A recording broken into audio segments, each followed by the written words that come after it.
Like my worst moments as a dad is when I'm reacting to their emotions. I agree with that. What do you think that does to a population of men? In Christianity, we're becoming more dependent on the father. In life, they're becoming less dependent on the father. Bitterness is the result of choosing to remain hurt. Biblical definition of fatherhood, and how does that differ from modern cultural expectations of dads? Excellent parents can have kids who are really rebellious. So much different than like outside of the church is there is no desire to be leading your kids toward Christ.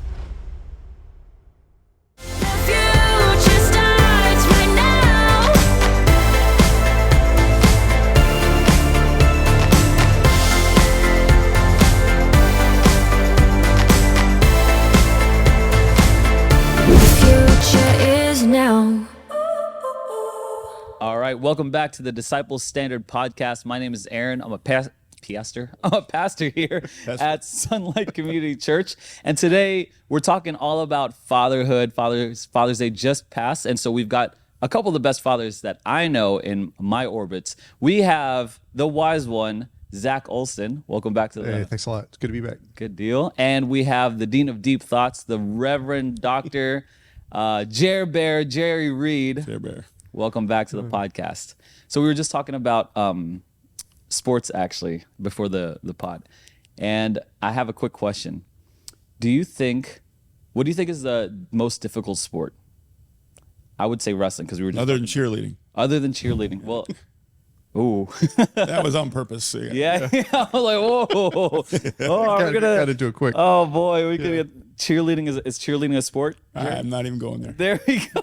Most difficult, like physically most difficult or demanding. Mentally, physically, just most difficult. All the categories that you have, all of it into account. I don't know. I mean, I'd throw my hat behind like being an offensive or defensive lineman. Oh yeah. In football, man, just grueling every down, guys as big as you pushing against you, but then you also have to know plays.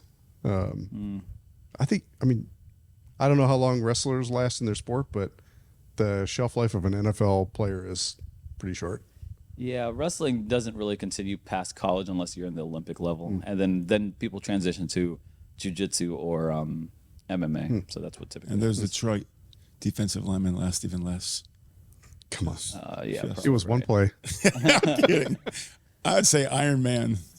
Oh, Where you're riding like yeah. 50 miles on the bike and then swimming 1,000 miles. what? Take mine back. And then running. Yeah. Yeah, that's not even the sport. That's like hell. Yeah, that's pretty brutal. Yeah, Do you know that David Goggins guy? Have you seen this guy? I have no idea who he is. He's this like Iron Man type of character, and I'm not sure if I don't think he's playing a character when he's on like social media, but he's just like this, you gotta get after it, you gotta do this, and like I think that's actually him, like, because that kind of to do a sport like that, that's probably him. Yeah, he was a Marine, that's yeah. probably actually him, so that makes it. I'm Did not he sure die because of the sport? No, he's still alive. Oh, I thought you said he died. No. He's, What word did you use? He fried. he's a guy. Tried. He's a guy. He's a guy who Right. tried hard. Good. And survived. Survived. What's your pick? What for? I would say Iron Man's up there, but I would say wrestling as an actual sport. Yeah, I'm going with wrestling. It's just, it's everything. It's the grueling workouts to the cutting weight to the mentality to the difficulty of I think it's wrestling. I think a lot of people put your thoughts in the comment section down below. I saw Jary shake his head. I I'm kidding. I agree with you. I agree with you with the Iron Man. I think wrestling for 6 minutes and Iron Man for 20 hours. Oh yeah. I mean, no, the actual 20 hours long. I think you're running them. I don't know. Yeah, I would think it takes some people 20 hours. Yeah. I don't consider Iron Man a sport though. Like that's like I'm not sure if I would consider It's that. an academic adventure. Yeah, I don't think it's that either. I'm not sure what that is. That's probably like some kind of torture. It's a torture. Yeah. That's probably what it is. It's not really a sport. There's no like Olympic Iron Man, is there? Like, I guess maybe a marathon. What, triathlon. Yeah, I guess so. So yeah, I would probably take mine back if I just didn't consider Iron Man like a. You can have any opinion you want. Yeah, I was gonna say ping pong, but you know. Oh yeah, that's difficult too. That's right, cornhole. Speaking of wrestling, I heard Zach. Did you know that Zach is taking jiu-jitsu now? Cool. Yeah, just started. How's that? It's actually a ton of fun. Is it? Yeah, I think I was telling you this, but we're doing it like as a family. Yeah. And Silas, after the very first lesson, all we basically learned how to do was like one leg sweep. And he's like, Dad, I think I could kill a grown adult. I could do it. I could sweep the They all legs. walked out of there like so puffed up. And That's I was what he like, should be thinking. This is Good. awesome. Good. That's good. But it's been great. I just I don't have the body for a jujitsu. I'm sure you do. No. Like all the places you need to bend is where I carry weight. So there's this one move. Our instructor is always like, when it's shrimping, right? Where you gotta like turn to the side and like turn into a V. But I'm like, I got the body for like being a manatee. So I can't do the shrimp. So yours wasn't a V, it was a gentle U. Like a parabola. Hold on, wait for it. I'll get there. But no, it's been cool. That's cool that you're doing that. Yeah, I like that you're doing it as a family too. yeah. What made you do it as a family rather than like individual chasing? I think mostly it's my family's been just getting on my case about being in shape. Okay. And so Casey is everything like, let's do this together. So if the kids want to do it, she knows that if the kids want to do it, then I have to do it. What a wise and gentle way to She knows. Yep, to she's got turn me. the head of the house here. She's huh? got me. Yeah. That's right. I'm the head, but she's the neck. Yeah. It's gonna be good for you guys. We were just talking sure. about jujitsu a couple podcasts ago, but I absolutely love jujitsu. I think everyone should learn it, especially girls. There's your next topic. I'm the head, but she's the neck. Yeah. That's a good line. Yeah, that's a. I think that's a. What's the word? Colloquial. Colloquialism. Yeah, that's one of those. It's like an idiom where, the neck turns the head. I'm not sure. Let's take a moment. Do you guys agree with that statement? What do you guys think? What's your reaction?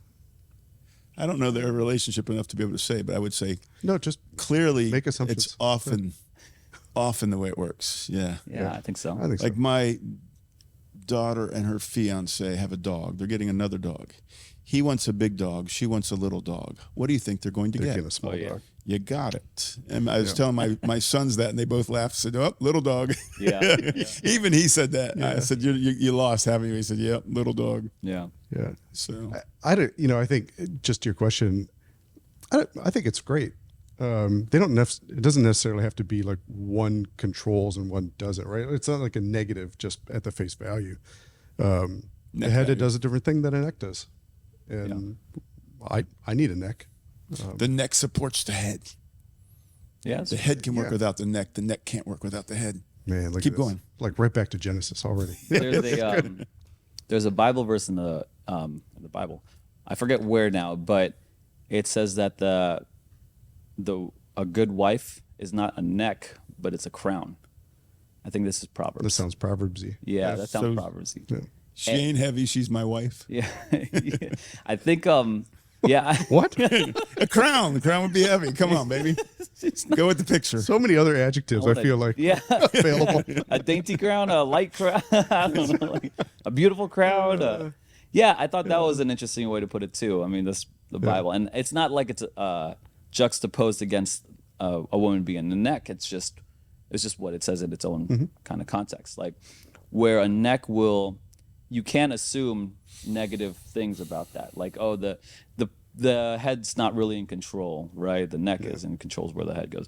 And that's the negative way. That's the shadow way of reading into that. But perhaps a crown, it's kind of hard to read a shadow side into that. Does Casey do that regularly for you, or is he? Here we go. Let's talk about you and Casey. How does that work? Here? 'Cause I see that played out in jujitsu, so I just want to see how that's. Once she lets me borrow my pants back, Yeah. it's just She tells you can wear them. that's right. No, actually, quite a bit. I mean, I think that's the kind of relationship that we have. She's a diamond in the rough. Like, I mean, she really expects me to lead and to make decisions, and like things ultimately, finally, like end with me. But she's really wise. She's smart. She's disciplined. She knows all the good things. Yeah. And so, I wouldn't want to be the head without her as the neck. Yeah, very good. sure. Maybe she's a little bit of both. Well, today we're talking a lot about fatherhood, and I think that's it's a big topic, and certainly we could do. There's whole podcasts on this, so maybe we could just start. But this is the definitive one. Yeah, apparently this is because we've got the two here. Define it. Just as a scope, how many kids do you guys have? How long have you guys been dads? And let's just start there. 3 kids combined. I've been a father for 60-something years. Combined. Why would you Combined. What does that mean? If I had their ages. I have a 32-year-old, a 30-year-old, and a 28-year-old. Got it. So there, is that 60? I'm not too sure. How much was the oldest one again? I'm sorry. 32. 32. She'll be 32 in July. The doctor. The doctor. Yes, you were just talking about that a couple pods ago. Very good. And Zach, how about yourself? Yeah, with a combined 41 years of dadding experience. I've got 4 kids. But I should say, like, I have experience being a dad up to age 13. What do you mean? Well, that's oldest is 13. your oldest. Gotcha. But yeah, 4 kids, 41 years of a combined experience. Cool. And I've got 3 kids. And actually, well, I'm going to announce it here because by the time this will air, I think we would have already told everybody. But yeah, Kelsey's pregnant with her 4th. Oh, man. Just found out on That Father's took no Day. time at all. Yeah. Nice work. Kelsey's pregnant with her 4th. Oh, congrats. I was extremely happy. Yeah. Father's Day surprise. Oh, that's very good. Yeah. Congratulations. When I saw you That's that awesome. Sunday morning, I was like, Yeah. I honestly, when I got the mic, I was about to say it right there. I was, yeah, for sure. Yeah, like, I don't care, guys. I haven't told my parents yet, but I'm about to tell all you.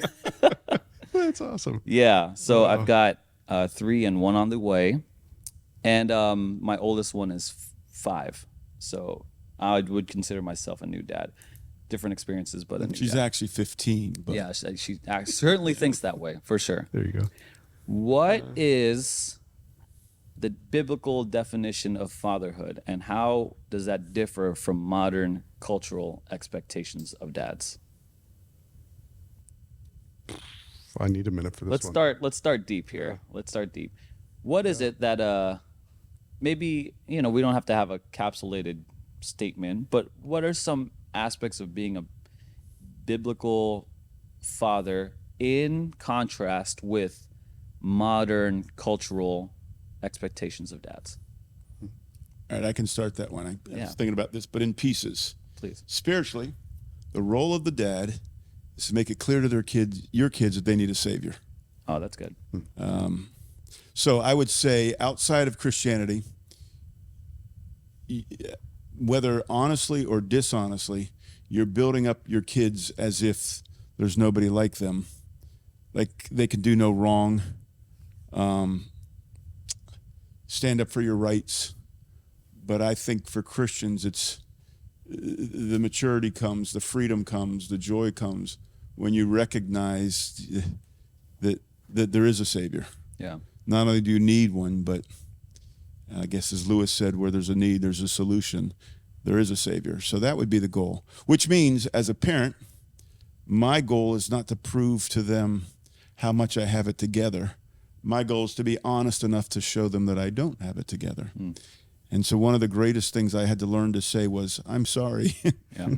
Whoops. Yeah. I didn't try to do it that way. I just kind of messed that one up. So that would be spiritually.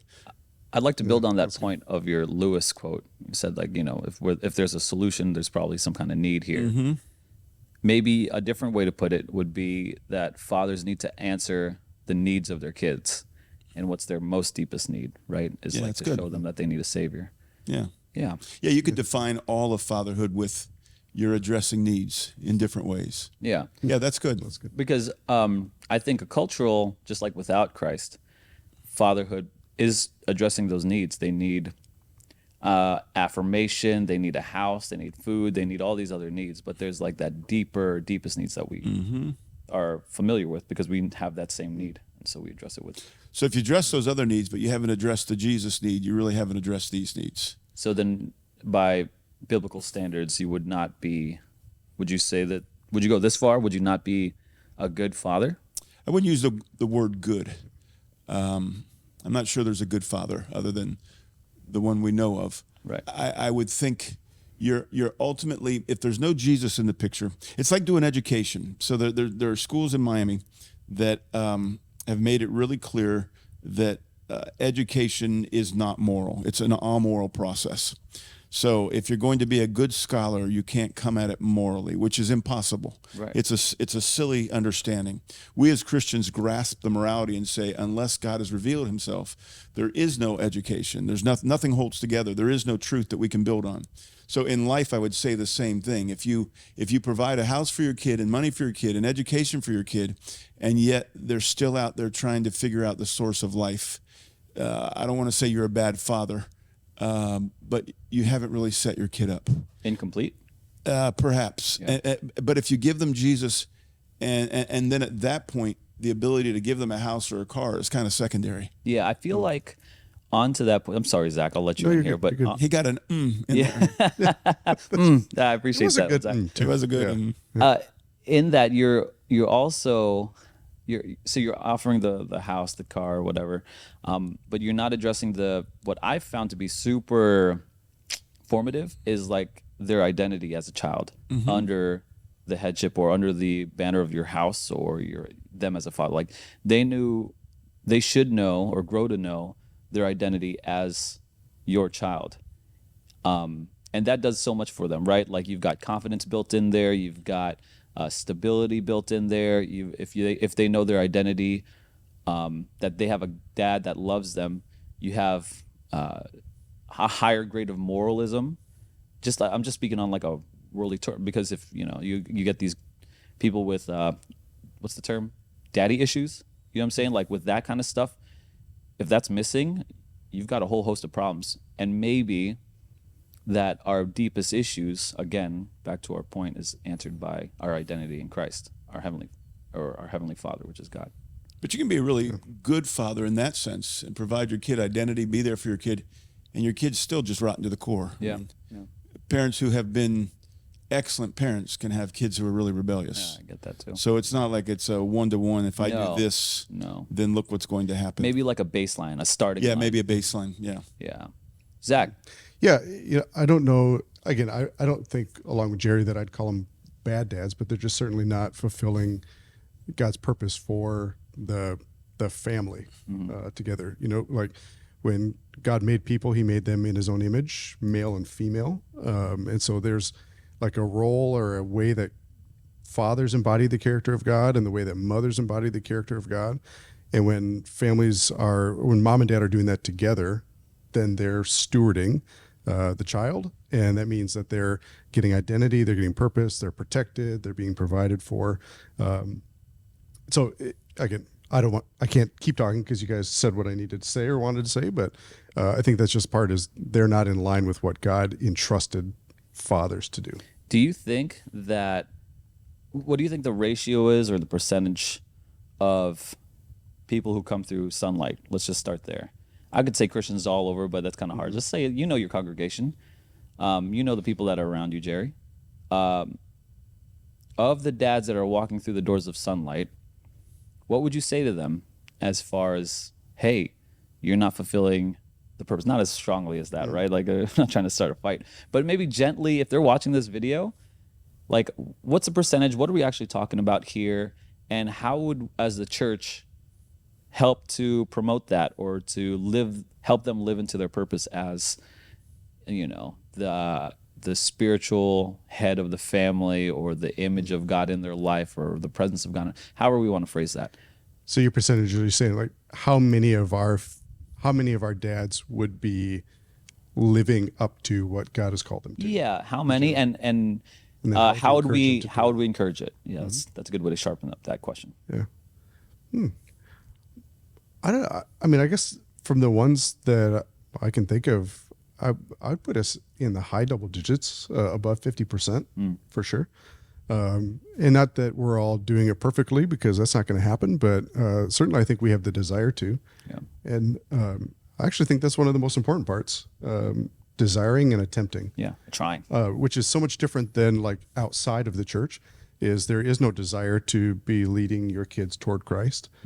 So that never manifests in attempts to. But hey, God knows we're imperfect, and so I think He can use even those failed attempts, weak attempts, Yeah. to do His good work. Yeah, I think so too. Yeah. Hope. So I'd say keep trying. That's my hope. Yeah, You know what I'm I saying? know. Like, because I be messing it up all the time. Exactly. Yeah. What do you think, Jerry? I think you're a lot more optimistic than I am, Okay. because you're talking about a husband and wife modeling this together. Just think of the percentage of people in our church that are divorced. Mm. And the people, how do you put this without sounding like too much of a jerk? Guys often get lost in the shuffle. And I think because there's an inborn relationship between moms and kids, because she carried them, she's their mother bear, whatever. She's the one who's really taken, I think, generally speaking, that early sort of role. And dads can kind of be in the background. And I don't think our culture is good in helping men to figure out what it means to be a guy. And so I think there's a lot of dudes out there that would want to be good fathers and are attempting to be good. I don't know what other word to use other than good. It's not a good word, but it's good. The only time that good is when it's good. Good enough. But they just don't know what to do. Do you think it's more often the case that they, like you said, get lost in the shuffle? Yeah. And to me, that sounds like they are sidelined. And I think naturally I would default to be like they are more like are abdicating, like Maybe. like they give. I'm Yeah. like really curious of your opinion. Yeah. I don't know if we. All right, let's think about it. Would you ever just leave your kids? Nope. Yeah. Would you? What age? Just leave them. I don't care what age. Abandoned? No. Would you abandon? No. See, there's something in me, and I could be totally wrong, that says if I'm a dad and this is my kid, come hell or high water, I'm going to do my best to hang it. But if you're facing whatever's going on with divorce stuff, like how do you bridge that? Like I just Could you there might be some who abdicate because I was reading somewhere where a guy got in trouble because he wasn't paying his child support, and the police said, you didn't pay your child support. He said, well, I've had other children by another woman. You mean I still have to pay for those first ones? You know, you got dummies like that. But I don't think generally a father, but I don't know. Well, and so I think, yeah, maybe not abdicate, like walk away, but it's like consider themselves not to offer as much value to their kids as what their moms would. And so they withdraw, but even in the same house. Isn't that what culture says? For so sure. I was hanging out with my kids. I homeschooled them. They're with me all the time. And a person came up to me and said, it's so nice that you're babysitting your children. Yeah. I'm like, yeah, whatever. Boom, babysitting my children. Yeah, that doesn't. Yeah. So again, now you get divorced, and generally, who gets most of the time? Mom. Generally, it's mom, and dad gets every other Wednesday and Saturdays. It's tough to build a relationship. My roommate got married, and he made some stupid statements about marriage. Ended up getting divorced within 5 years. His kids never lived with him. He had them that schedule every other Wednesday and Saturdays, and he missed out on his children. Yeah. It breaks my heart. They're grown now with their own children. They moved to South Carolina. He moved to be with his grandkids. So he's rebuilt this relationship with his kids. But think how many fathers there are. And I'm not slamming moms at all. Yeah, no. Because I think we as men are, boy, we don't, I think I make fun of the fact that I'm still 13. Emotionally, I think in some ways we just don't know what to do. Girls grow up, even in our culture, learning how to, they work in the nursery. They're with kids. And then we got boys out here. And like we're just hanging out, being awkward together. Yeah. So Was that, I picked up on a little experience in your voice when you said you got the kids like Wednesdays and Saturdays, or? I didn't. I had them okay. all the time. Yeah. So what was your experience there? I'm curious, like, as with the divorce and how that played out. Yeah. Again, I always have to say this because, divorce is, it's like you're slamming somebody. I'm not at all. I spent the last week with Nicola at Taylor's graduation, and relationships will always be a little bizarre, but it's okay. God in His grace has made it all right. I had the kids a lot. There were weeks I had them 6 out of 7 days, and so I was and I worked at the school where they went, and that was one of the reasons I worked there. So I knew all their friends. I had them in class. They played soccer and football. I could go to all their games. So I was the unusual. So And they were my life. Like I never, it sounds weird. Maybe I never dated because no one would go out with me, but I never dated because the idea of bringing someone else and their children into our sphere, I just thought I don't want to do that. right. So So what I detected wasn't experience, but more empathy towards people, guys who didn't get to see their kids for too long. yeah, I've just seen a lot of guys who, I think parents want to be good parents. Yeah. I think even parents would say those are bad parents. Parents that are addicted to stuff. Dads who have moved out of the state. I think they want to be good parents. Maybe I'm wrong, but I think there's something about how God's created us that even in our rebellion, there's still a longing for relationship with the children that we've had. Yeah. So I agree. Have we? yeah, maybe. Mm-hmm. Yeah. Do you think that fatherhood is leaning towards more passivity, or like authoritative versus distant, or what do you think fatherhood now in culture is leaning towards more? Are we leaning towards dads who are more passive and distant, or overbearing and authoritative? Right, like when I was read that question, I was thinking, it's just like this. The algorithm gets turned into my head, and I think about like Everybody Loves Raymond and all like The Simpsons and Married with Children and all those shows that I can't believe my parents let me watch when I was a kid. But like the father is always like this dopey guy that is just a lovable buffoon. Yeah. But I'd like to think like who are the in media right now? Like who are the good dads? Bluey. But yeah, sad. That's too young for me. I don't know. Yeah. So Bluey, the dad, is like plays with the kids. He's kind of like dopey. He's kind of there, but it's funny and it's not taken too serious. But he offers like he loves the wife and loves the kids and is like a present. He's at least a present dad.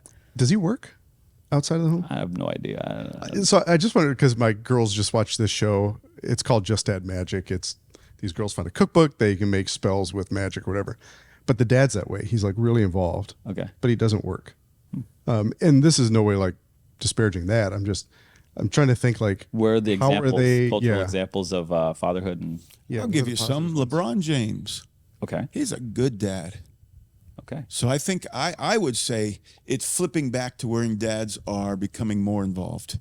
It's like culturally acceptable to show physical connection to your kids. Hugging and kissing and because I think it's because you're seeing these athletes do it more and kids look up to them. That's huge actually. So as I work with high school kids and the kids I had in high school are now having children, I'm seeing that they're building a different relationship with their kids than maybe their fathers had with them. Maybe I didn't know their fathers when they were that age. But you look at LeBron, even Dwayne Wade is a good dad in lots of ways. And these are guys who didn't have father figures, and they've stepped up. There's this guy who plays for the Pacers, Topin, what's his name?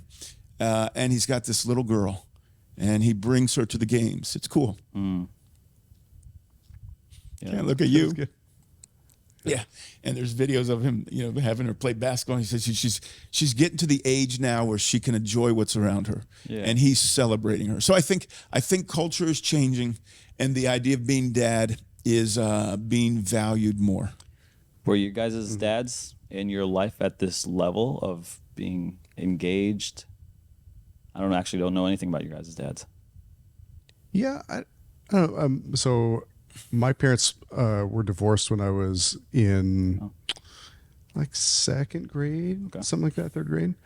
And I was like with him on weekends. I don't remember exactly the schedule, but he was always around. Like he would come to any of my baseball games, stuff like that. So, but affection, not really. At least when I compare like the kind of affection that I give to my kids compared to what I got, it's not the same. Yeah. See, so even you've changed the script. For sure. Isn't that cool? Yep. Yeah. Yep. My dad was busy serving Jesus. That's not a criticism. Wonderful man, but he had grown up in a world where you didn't show much emotion, didn't know how to do it. When he was older, he tried to figure that out, but he never quite did. So he was too busy. He was doing what he believed he was called to. So he didn't go to my games. I remember going to a basketball game one time, and we got done, and the kid I was playing with, his dad was this pastor of this big Baptist church. First preacher I ever liked. Bill Billingsley was his name. And we'd sit in the back and read Bassmaster magazine, but Billingsley would always say stuff about us, even in the sermon, but never get on our case. And I'd hang out at this kid's house. So we got done a basketball game on a Saturday, and we walked out of the gym, and there's his dad waiting for him. And I can still remember I think I was 15, thinking, man, I wish my father were here. So that was one of those times. So again, a good man trying to do what he thought God had called him to, but his culture hadn't, legalistic fundamentalist world. Yeah. Jesus, others, and you. Yep. And I was the you, so I didn't get a lot of time. Yeah. Yeah. My dad was he was 23 years in the Navy. Yeah. And so he was deployed for many months and years at a time. Yeah. And for whatever reason, that I think that built something different in me. Here's what my big takeaway. And we have a great relationship now, right? Really great. Just over at the house last night. But my big takeaway is that I have a great relationship with my dad now. But admittedly, I'll say to him, he was just not there. Not out of decision, out of force. He was providing for a family. Yeah. And yet, I feel like I turned out okay, and we have a great relationship. So it kind of gives me hope. It's like, hey, I'm gonna attempt to do my best here, but if I can't make it to everything, my dad didn't make it to a whole bunch of stuff. Like that's how I see it. I'm like, it's not the biggest thing in the world because we ended up okay. So that's where I kind of feel like if you make it to a lot of things, your kids have the feeling that you're around. Yeah. Whereas if you're not making it to anything, that's quite different. Well, I'd even say that. I'd even push my philosophy there. My dad did not make it to anything. He was in Japan for 2 years. He was in Hawaii. And this is when there's no like Zoom, there's no calling home or whatever, very rarely. He came home and then he had his own stuff to struggle with, right? When you come home from deployment, you got your stuff. But even still, I think like God's grace in like the family's life for any dad who's trying to figure out how to be a good spiritual father and is really struggling, I think God's covenantal blessing is still super strong. And it'll just guide that. But I think that's like the earlier question about like what advice would you give to any of the dads? Oh yeah. It's just that with God and in Christ, it's never over till it's over. Like there's always redemption that can happen. So don't think like that the relationship's too far gone or that there's no hope. Yeah, I agree with that. Yep. Yeah, that's that would be my advice too. Something like that. Yeah. There's always hope. It's never too far gone. I got two things that came up. One was just talking about like your dad being away serving in the Navy, and he wasn't around because he had this higher calling from God. Listen to this podcast, Real Dictators. It's fascinating, but this one is about Fidel Castro and when they were getting together the group of Cuban exiles to do the Bay of Pigs invasion. One of the guys, they were these guys had to move away from their families for like a year. I think some of them even like left their kids in Cuba. But he was it struck me because he was talking like he and his wife together decided that the dad being away in order to invade Cuba and overthrow Fidel Castro, it was more important for their kids and their grandkids than for him to be home. And I thought, man, I don't know if I have that I don't know if I could prioritize it that way. Like, I love my country, but I've got like such a short time to invest in my kids. Like, would I answer that call? Like, could I see myself, could I see that generational outlook and saying, I need to withhold from my kids what I know they need in order to go serve my grandkids and future generations or other people's kids.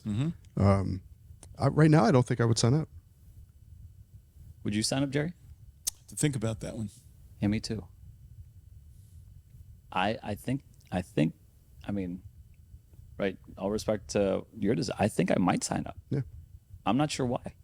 I think maybe, Well, it's a wrestle or a tension with him because yeah. there's this, I don't know if it's with everybody, but like, I think it's a kind of a quintessential guy thing is to be called to something higher. And that's really appealing. I would say I have signed up, not to the extent you're talking about going to die. The amount of time I've spent with other people's children and not spent with mine. How many thousands of games have I gone to, and trips where I've gone on, and things that I've missed with my kids simply because, but it's not, again, doing what you're talking about. It's saying I won't be with you this weekend, but I'll see you next weekend. Okay. But I have done that. I mean, that's a lower level, I think. So Feels almost silly to say in light of guys who give up everything to go. Pat Tillman, Sure. who says, I'm going to go do this thing. So how does a guy wrestle then with the calling that they might feel internally, whatever that may be, if it's ministry, if it's military, and hold that intention with raising your family? Maybe that's what we're actually talking about here. Maybe it's situational in both, but what are the values or principles to help guide the thinking through any given situation? You just ask the neck. Right. Just ask the wife. Ask the wife as a. Yeah. I mean, that's a huge part of it is, I think, discerning together. Yeah. Yeah. But, but I'll also say, I think it's one thing to discuss it here. It's another thing when the need is urgent and pressing.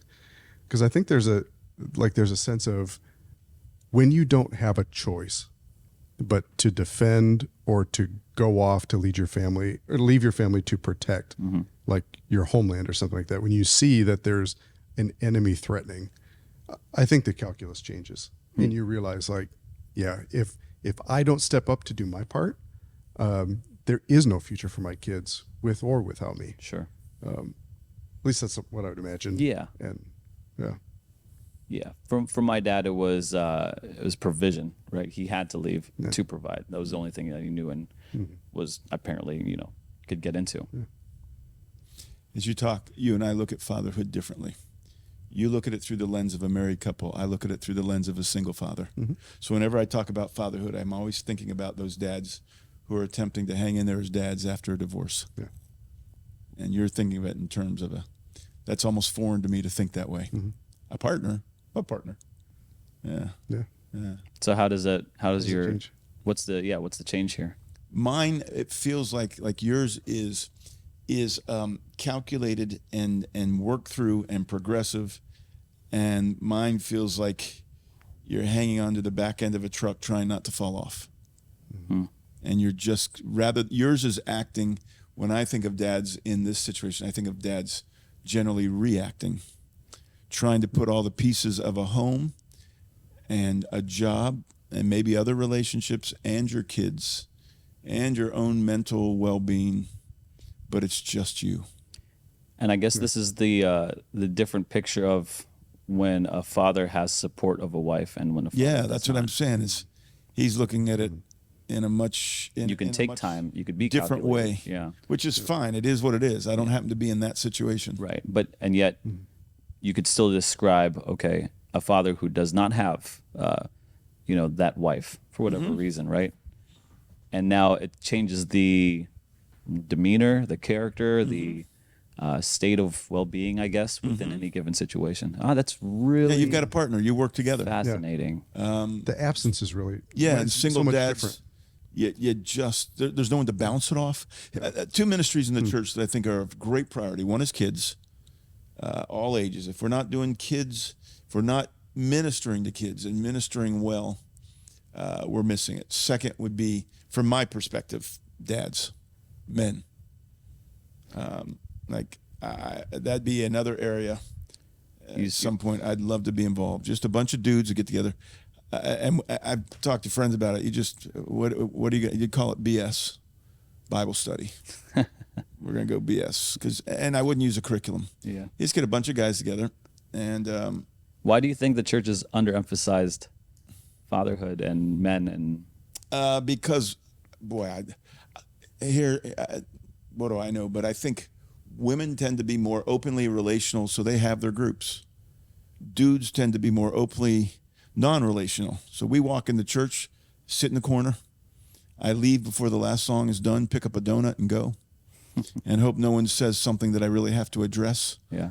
I've been with people all week. Just let me alone. I've done my church duty. I want to go home Yeah. and cut the grass.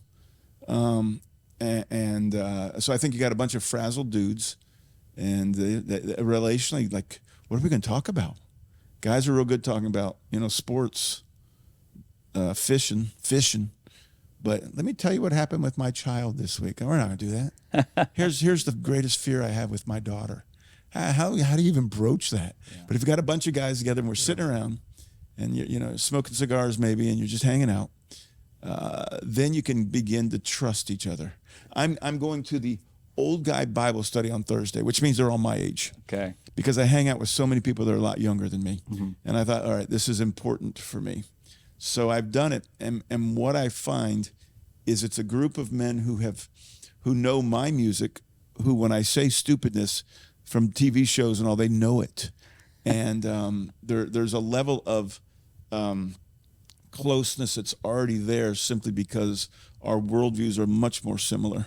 Yeah. And guys need another group. I need men like that in my life because I'm very comfortable being a loner. No matter whatever. I don't know if you think I'm a loner, but I'm very comfortable being a loner. When I'm with people, I'm good with people, but I know how to share what I need to share, but not share what I don't want to share. And people felt like I shared with them a lot because I do, but there's a lot more in there that I don't share. Yeah, of course. Yeah. I think a lot of times what I found in my experience is that girls, it's gonna be so bad. This is so bad. Trinity, you might have to cut this out. You're having a child with this man. Let's go.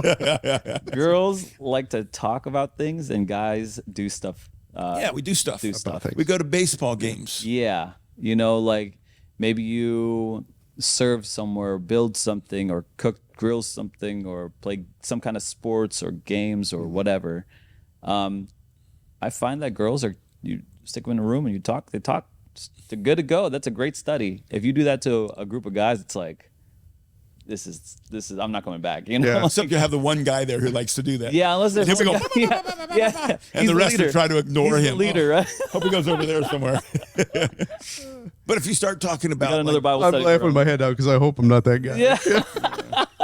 We'll put Zach with other Bible studies. Oh man, no. But hey, I'll test this out a little bit. I think one of the reasons is that, like, why men have gotten out of focus in the church is that the church in general is just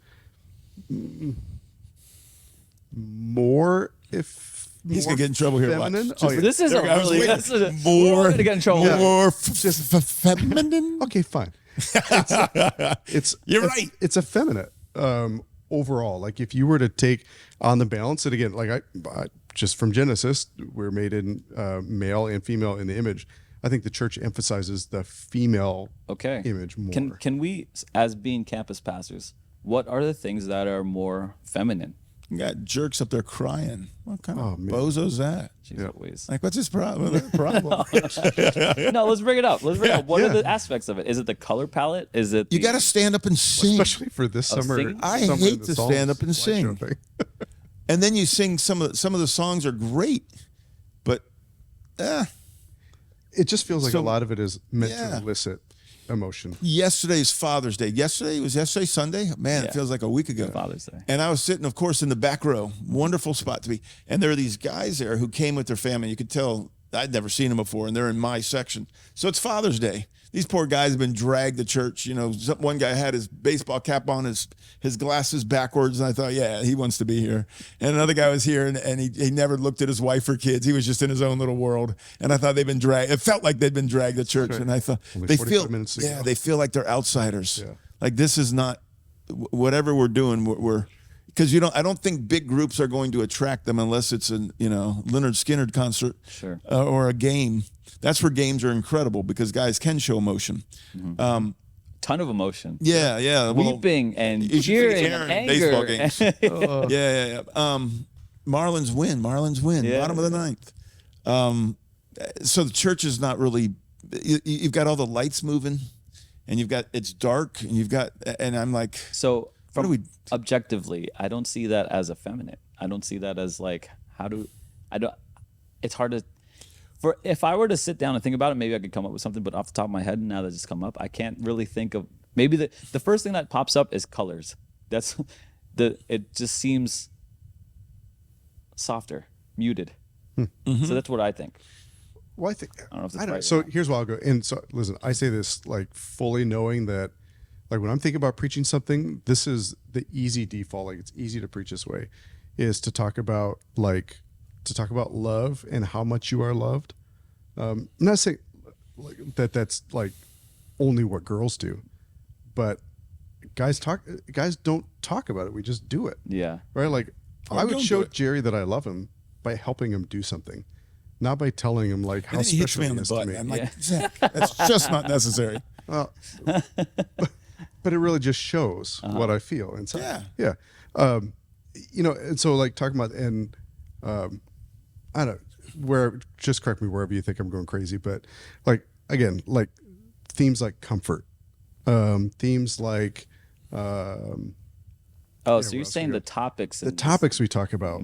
Like we don't talk about standing up and like being bold and courageous for like in general over time are I think our themes, and maybe I'm just outing Yeah, myself, yeah. but essentially saying like it's more soft and emotional than it is like, messaging. hey, And pair that with like the biggest ministries in most churches are children's ministries. Yeah, you now have like a skew. like even That's think good. about, so again, these aren't clean lines, but if you think about like the way that we preach the cross most often, it's about how like we're forgiven. And I know that's really important, like that we're not guilty.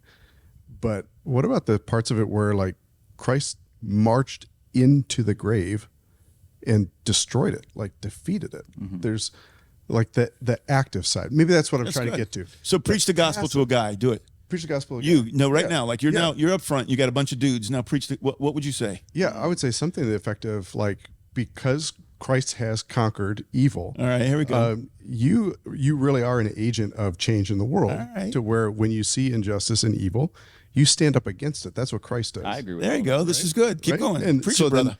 Yeah, I know I'm feeling the preacher. No, yeah. vibe. This is true. No, I'll this start is getting my excellent. preacher voice out. But then it's like, But then you sound like a woman with a preacher voice, so don't do it.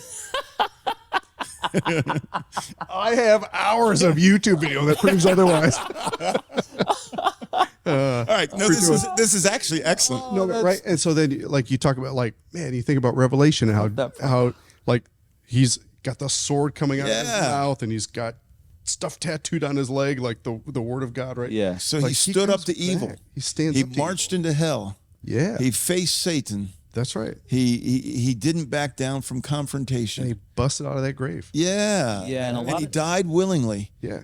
Yeah. So and again, because we focus on if there's any other way, like he's this little wimp in the garden. Yeah. But instead it's like put away your swords. We're going to win this thing, but with nonviolence. That's right. We're going to win. it So was for that's the joy set see, before that him would that be he fun did to that. talk through. Like Yeah. how do we do that? Yeah.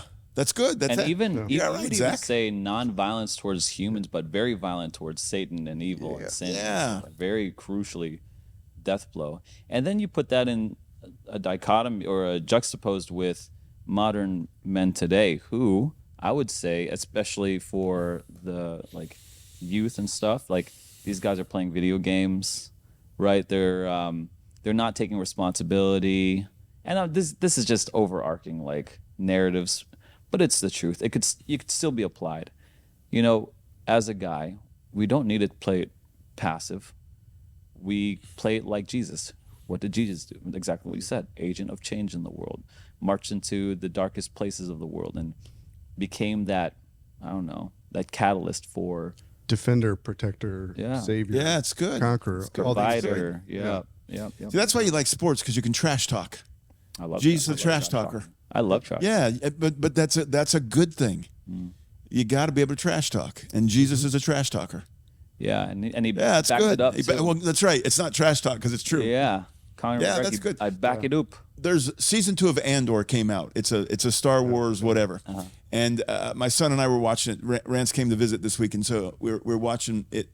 And in the show, all the men are wimpy, and all the women are the ones who get things done.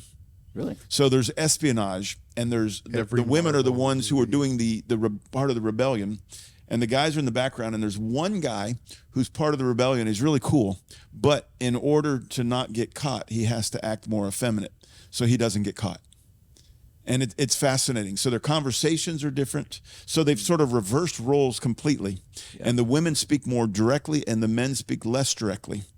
And over the course of series and movies and TV shows, and over the course of time, what do you think that does to a population of men?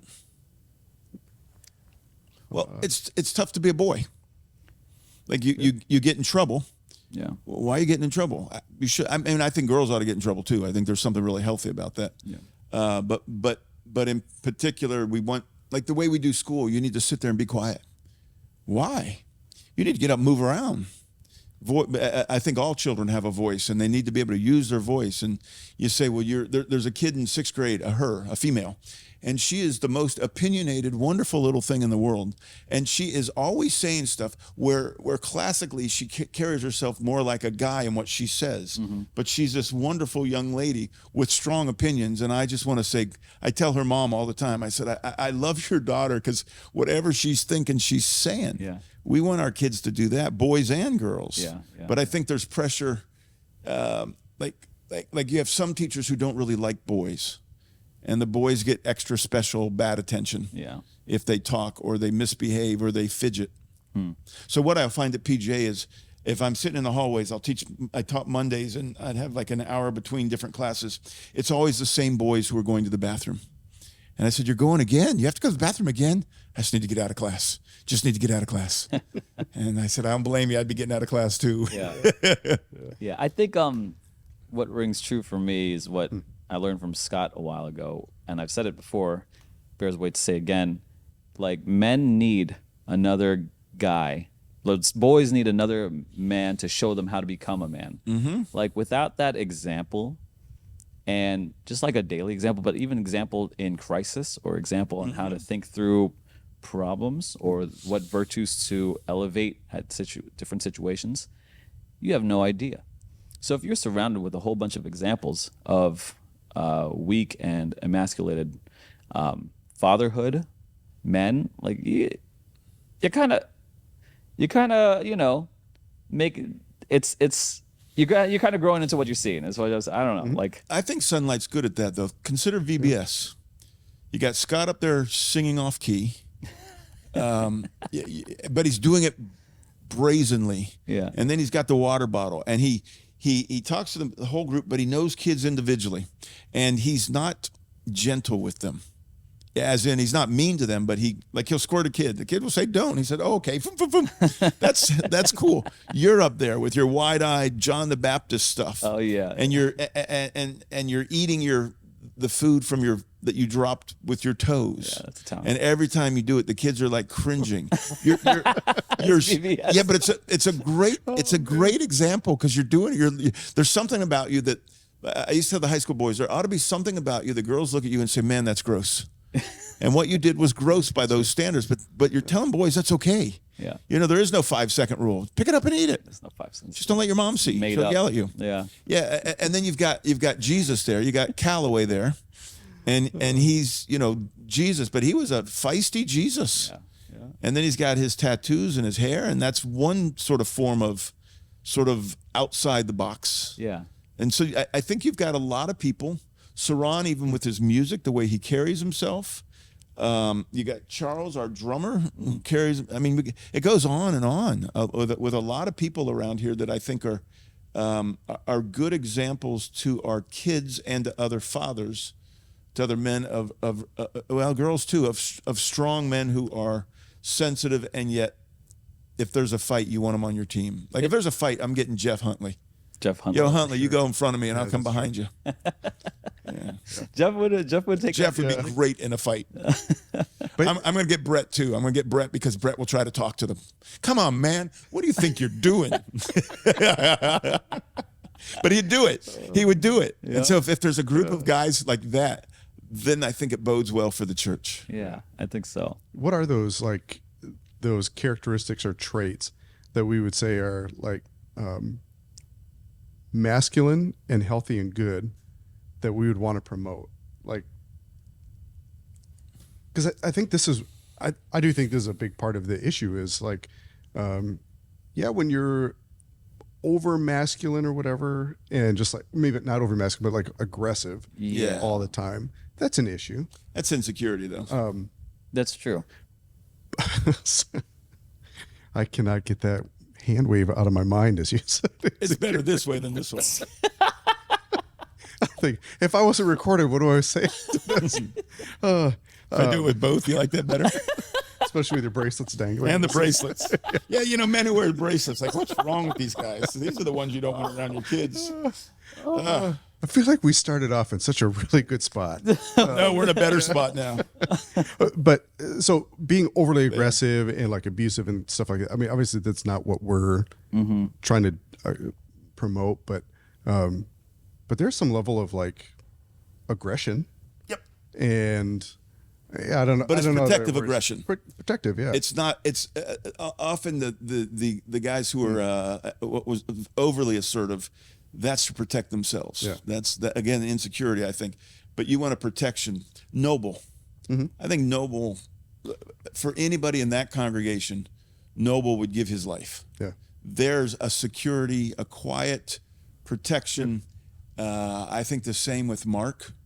I think, man, those are good dudes. For sure they are. Those are guys that if they're there, I think having like someone like Kyle in the back, just standing there. If there was trouble, who would be running there? Kyle would be right there. I mean, there's a bunch of guys you could say that. And that so I think you start there that you feel secure. Yeah. But they're not protecting themselves. They're there to protect someone else, even someone else's kids. Yep. Yeah. I think Yeah, that's good. I think you back to the question of like, what is it you want to promote? And I mean, I got some thoughts on the protection thing too, but I think the security in Christ is where it's foundational. Like you have to do that because without that, everything else is. I mean, I'm not sure if this is too hyperbolic, but it almost is like everything else is fake, or it's a facade.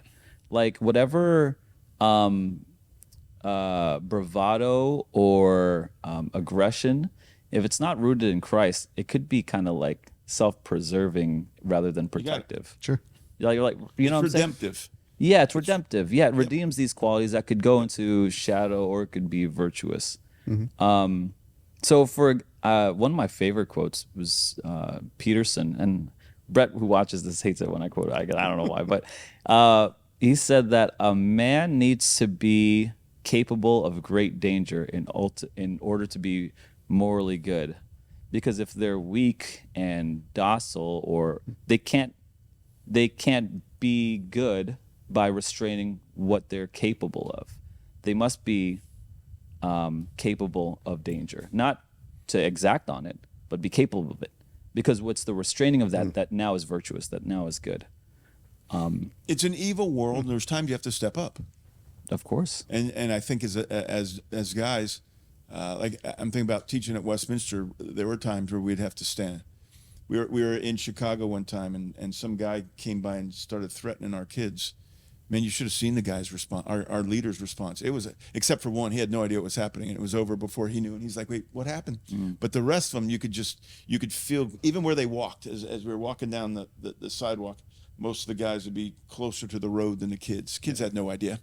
And so it wasn't being overly aggressive, but it was quietly, confidently protective. But you're saying that in the context of a school, but I would even say, like, let's start in the home. You know, like, can you make a stance for, the media that comes into your household? Like, not be passive about that. Like, stand on something. You know what I'm saying? Like, say, like, no, that, or this whole, have you guys heard this term, gentle parenting? Yeah, I have no idea what it means. So, okay, this is great. So gentle parenting is this way of like, I might butcher it, but it's something I perceive it as something like giving the kid space to feel out all their feelings, and all of them are valid. And if those feelings go into like, I want to be selfish, or I want something for myself, or this is how I want to do it. You kind of just sit down with them and you make sure that their feelings are observed and kind of elevated, and then you go with whatever that, or you try to redirect rather than saying no or not allowing something. I don't know what you think about Who was it that said no as a complete sentence? That's a great sentence. Who said that? Because I knew that. That's a great I'm line. adopting No, that Jary right now. did. Yeah. I used to say to my kids, who do you think you are? That's just not acceptable. Yeah. So I think for fathers, the content is more difficult because we don't generally know the content. Like, so I can say where you can't go. Like, my kids couldn't ride in other people's cars. But Dad, everyone else is. Yeah, but they're not my kid. And there's one kid who's taken my son to a party. And I said, look, he can ride with you, Hunter. Hunter is the kid's name. I said, Hunter, you understand this is my son.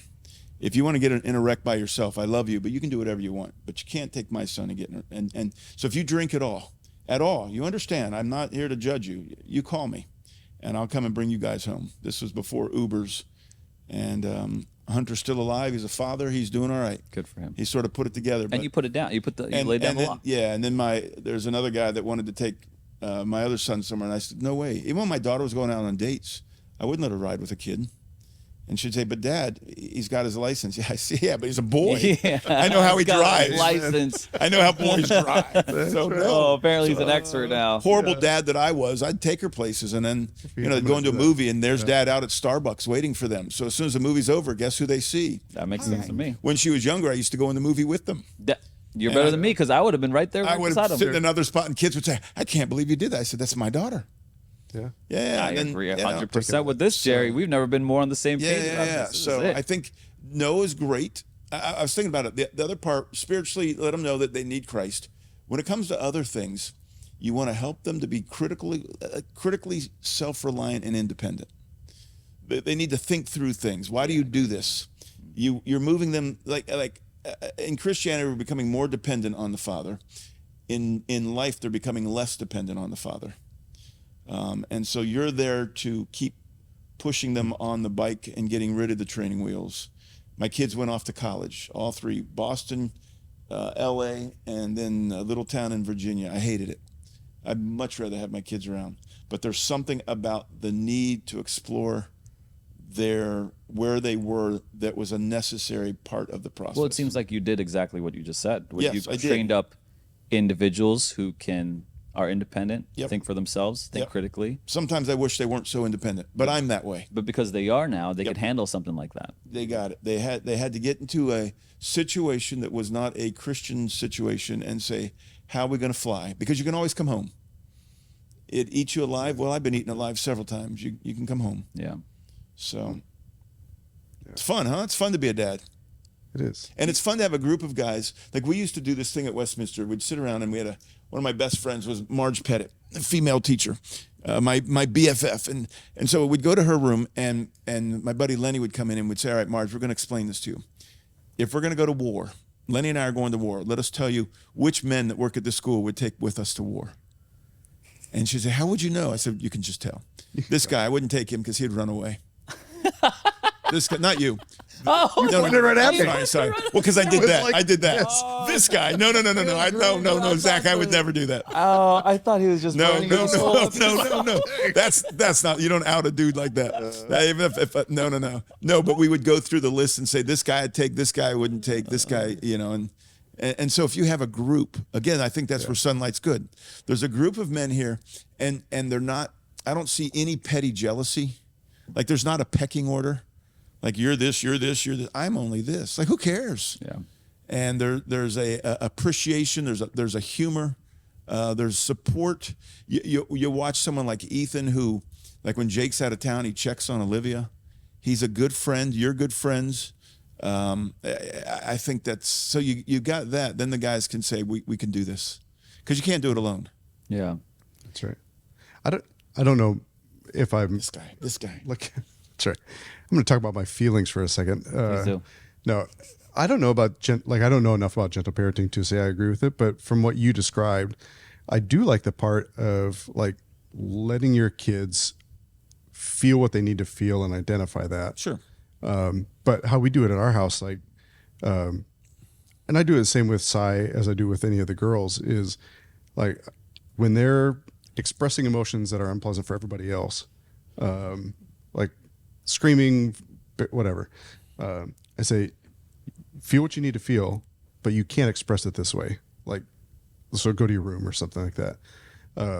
Because, yeah, I mean, I don't want my kids to like not be aware of what their emotions are, and then they're reacting to that with other adults later on. Yeah. But I do want them to know, like, hey, you're being dramatic right now, and you're bringing everybody down. Like, go deal with it. We'll help you, but you can't make everybody like, you can't hold us hostage with your feelings or whatever. So can kids or anyone have incorrect feelings?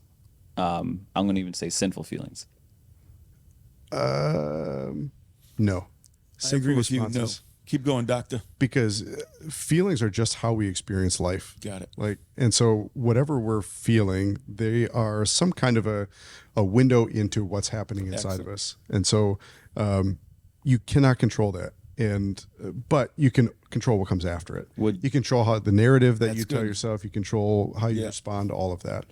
And so that's where sin happens. It's not in the first part. Would you consider jealousy a feeling? Yeah. But jealousy can be a really good thing. Mm-hmm. It's just what you do with the jealousy. Why is it there? Now you got to consider, if I'm jealous for my children, Good. in the sense that I'm going to protect them with all. God's jealous for us. Well, I'm glad he's jealous. Yeah. For sure. So it's what you do with that. If I find out my jealousy is because I'm feeling insecure because somebody else has got something I would like, then I have to now deal with the sin. Absolutely. But what about envy or bitterness? Are these not feelings too? Yeah, they're feelings, but they tell you something. Yeah, exactly right. So, so bitterness is it's hurt, right? It's hurt that continues to grow because you're feeding it something. Oh, so you're saying, okay, this is the C.S. Lewis stuff, right? Like it's not really bitterness, it's hurt, and hurt twisted into or spoiled is now bitterness. Bitter is what you become. So bitter might be a move beyond your feelings. Yeah, hurt, and it comes out as bitterness. Yep. And you're feeling insecure or left out, hence the envy. Yeah. And so you're moving beyond feelings to some sort of reaction already. This is very Yeah, that's good. I'm learning something. I agree with you wholeheartedly. Yeah, I agree with you now. So then your feelings, you can't tell a kid don't feel. I sort of grew up in that world. I remember once being told Christians never get angry. I'm a pretty passionate person. I felt a lot of anger. Yeah. And so what do you do with your anger? And when it turns inside and it flips, it starts destroying you and becomes just depression. For sure. Yeah. And every time you're angry, you now feel bad because you're angry. And real Christians don't feel anger. I must not be a Christian. Well, you're not a Christian because you wouldn't be angry. In that particular case, it'd be direction, right? The direction of the anger. So it's like, okay, that the anger is directed at, this person because they hurt my feelings or they insulted me or belittled me or something, versus anger at something ungodly. You should be angry. Yeah. So like someone hurts your child in a unjust manner. Okay, anger. Oh, do it. That's what I was going to do. Do it with some force. I don't want to hit the mic. Yeah. gentle parenting. But use your left hand. But then I thought that was I just want to double click on that particular thought, that if I have bitterness in my life, that in itself is not the feeling. It's the feeling of what would it be? It could be hurt. It could be abandonment. Yeah, and then it's spurred into, and you could take hurt and spurred into something negative would be bitterness, but spurred into something positive would be forgiveness. So hurt is not a choice, but bitterness is. So bitterness is the result of choosing to remain hurt and not seeking healing or something like that. I don't know if I would say no. This is great. But, because you could be hurt, and the way it works out is you're incredibly compassionate to other people that you see as being hurt, and so that you're actually taking your hurt and you're using it to minister to others. It's like you get a cut. Your cut is a hurt, and if you just keep pulling it apart to feel the hurt, like eventually it gets. That's a bad example. That's good. That's what hurt is inside that's what bitterness becomes. God invented scabs. You keep so you pull them off. You keep going back to the hurt. Yeah, that's good. That's what bitterness is. And you never deal with the back hurt. To that hurt. So that's a person who's never learned to deal with their emotions.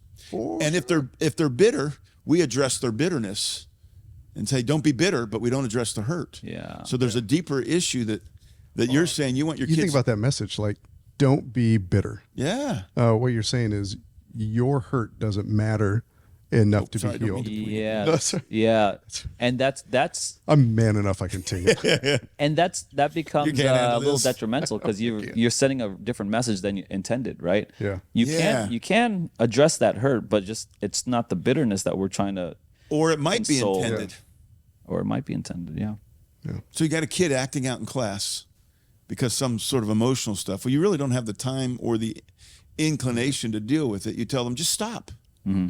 And the kid leaves in worse shape than they got there. That's a good point because a lot of this flares up in seconds. Something can happen, and it's now they've got a stockpile of history that they've been keeping, and now they do something that's a little off color. Then they load that, poor resume on. Now there's All right, so building a that case. means as a father, then one of the things I think we pursue is understanding our own emotions. I mean, moving towards emotional well, you health. have to if you're going to help a small child. Yeah, but we don't often think about that. We provide things externally, but if you're going to be, sorry, I got to keep this finger. Sorry. If you're going to help your kids, and you've got 4 of them, so somebody's always got something, then you've got to be emotionally be able to sort of track what they're feeling because you understand, you recognize the hurt more than you recognize the bitterness. But that takes a lot of work. It does. That's where we're not trained very well, I think, especially as guys. Okay. So Like you play sports, what happens? You get knocked down. When I was a kid, you get concussions. You're a little woozy. They'd say, "Oh, just walk it off. You're a little woozy." Nowadays, you have a concussion, you're out for 2 weeks. Not us. Get up there, and you were proud. Like guys were proud when they'd have stripes of the other color from the other team's helmets, and we had these horrible little helmets. And so guys have to be tough. And I think, no, you don't. So that's good. Mm-hmm. Do you do that in number one person? Do you talk about that? The Like you ought emotions? to, what you're talking about is something that our seminary students ought to hear. Sure. Yeah, I could. I mean, I give them like a feelings wheel just to feelings help. I know it's. Sorry. So you pointed. I feel like I'm always just so close to be taken seriously, and then I open my mouth When and you stuff say like that. feelings It's like wheel. I'm so close. Like you come to a group of guys and zip say, it. "Okay, put your finger. Where do you feel today?" I feel. See this light yellow. I feel just like a daisy petal.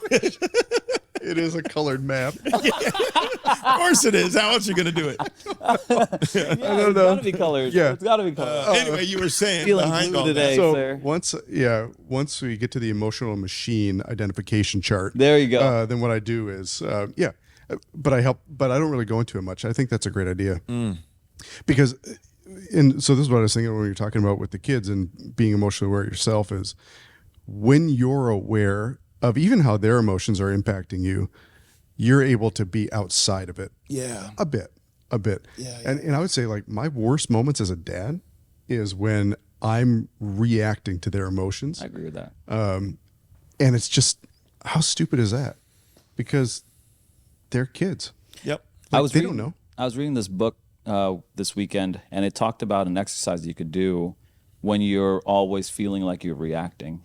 And it said that imagine yourself in like the corner of a room, and you're looking at yourself play the scene out, and try to dissect what you're doing, and then where that is all coming from. And it's like, oh, like this ability to remove ourselves and to like analyze our own.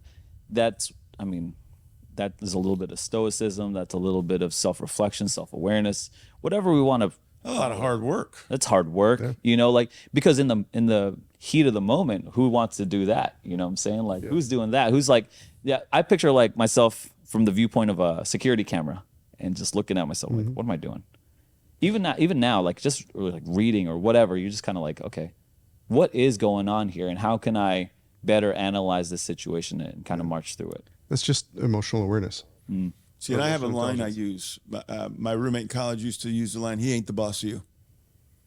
So if I'm in a situation where I'm with someone and I'm reacting to them too emotionally, I will say to myself, "He ain't the boss of you."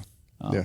And that's especially true That's for good. like reacting to kids and stuff. Yeah, Right? They're not. Yeah. With kids, I like. Yeah. That one I don't have as much trouble with. It's other. It's adults. But for seminary students, for sure. Yeah. Like just to think about, when you have people in the congregation are Mm-hmm. emotionally, like expressing emotionally to you or whatever. I don't have to own it.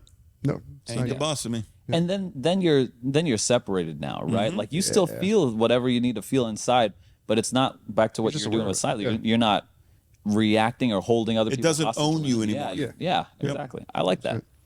Yep. All right, let's finish off with one last question here. What's one lie about fatherhood that even Christian men are tempted to believe?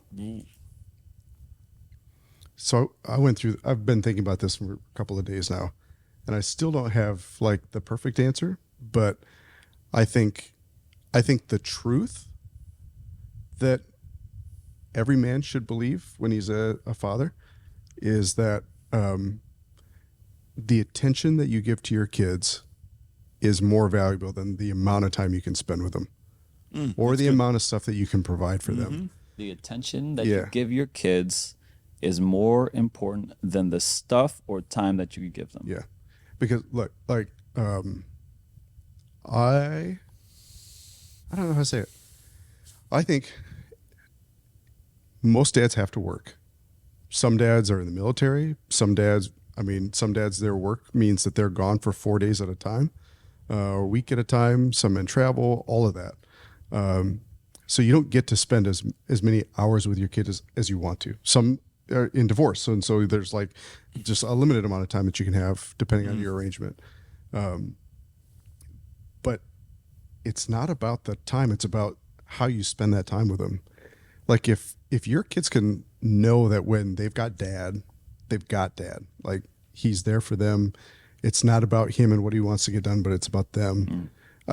I think that's the bullseye. That's the golden ticket. That's everything. So quality over quantity. Quality over quantity. It'd be great. I mean, I don't know. I used to think, man, Casey gets all this great time with the kids. Like she's with them all the time. And I love my kids a ton. But when I go on vacation, I'm ready to get back to work by the end of it. They've had enough dad time. I've had enough kid time. And I think part of it's just because when I'm with them, like that's what I do. Yeah. It's them. But it's not the time. It's not the stuff. It's like them, like really caring about what they're doing, including them what you're doing. It's quality time. So what's the lie? I don't know. It's the opposite of whatever I just said. Yeah. That if you get them enough stuff or if you take them enough places or whatever, it's just not true. I actually thought of another way to phrase the opposite of that is that time spent with them, but on your phone is not quality time. And it's not serving anything. I mean, shoot, if a dad's watching here, it's kind of rough when I see like dads on their phone, like when they're out, was supposed to be playing with playing with their kids and they're on their phone, they're getting distracted. I don't know. I don't know. That's just, I know I do that myself and I have to try to break that of me. So, yeah. How about yourself, Jary? Mine would be, so you get divorced, again, single dads, and you're freaking out because the world will never be the same, and you've just totally messed up your relationship with your kids. Oh wow! You're afraid that you'll, because you're not going to get the time with them, because you might be moving out of the house or moving out of the state, and everything's different. You're in trouble, and I think that's a lie. And the truth is, your kids will be adults a lot longer than they will be children. So I've watched as my kids, again, 32, 30, and 28. My daughter graduated high school in 12, so she's been out 13 years. Well, she moved out at 17. She's almost been gone as long as she was there. Schaefer graduated in 15. He had just turned 18. He's been out 12 years. So the cool thing is, You get to build a different relationship. So for fathers who feel like there is no hope for the future, there really is hope for the future. Just relax. Just relax. And appreciate your kids and allow yourself to feel all the pain that you feel in the midst of this. But like holidays are still no fun, but they used to be horribly no fun. Yeah. Now they're just a nuisance, no fun. And every once in a while I feel just completely guilty that I've screwed it up royally. But recognizing that if you can keep going even in second gear rather than fourth and build a relationship with your kids slowly as adults, you're going to be all right. Yeah. And kids are so resilient. So don't believe the lie that says you've messed it up totally. You're a horrible dad. And God is clearly disappointed with you just like everyone else is. Was that lie, how powerfully present was that lie in your life? Oh, nobody said it to me. But man, I internalized it. Because for the Christian message is this: real Christians don't get divorced. And if you do, it's the guy's fault. And clearly it takes two. So I'm not, percentages of fault would not matter one bit. But I internalized so much that I had done my kids a great injustice, that I had done the worst thing. I'd been a part of the worst thing that could ever happen to them. And there was no way that this could ever be fixed. And yet God's I remember grace. when I moved out, May 1st of 2006. I can remember the day. And man, it was just a heart-wrenching day.